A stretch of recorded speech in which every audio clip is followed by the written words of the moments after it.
eigentlich passiert mit diesen ganzen Schulabkürzungen? Dieses Beispiel TTG, also Textiltechnisches Gestalten, sollte, glaube ich, einfach malen sein. Lass doch einfach malen! Bro, heute habe ich TTG. Textiltechnisches Gestalten.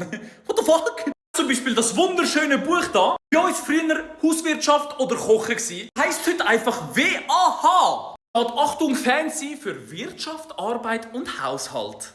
Muss alles so fancy sein? Sag doch einfach, ich kann heute kochen. Ich könnte meinen, du hast das Studium abgeschlossen, wenn du mir sagst, du hast WAH gehabt. Ich weiss noch ganz genau, früher bei uns im Lehrplan steht drin Grosssport. Es steht dort einfach nur die Abkürzung BS. Bewegung und Sport. Wieso ist dort das Bewegung drin? Der Sport ist ja dafür da, dass du dich bewegst. Oder?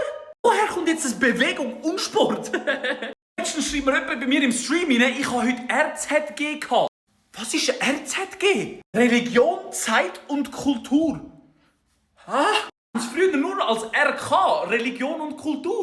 Den verstehe ich jetzt noch mit Zeit, dass dort Zeit drin ist, aber RK ist einfach besser. Und jetzt muss ich noch kurz etwas loswerden, denn wir haben im Stream letztens darüber diskutiert. Matti ist blau, meine Damen und Herren. Wenn wir es schon von Farben haben, okay?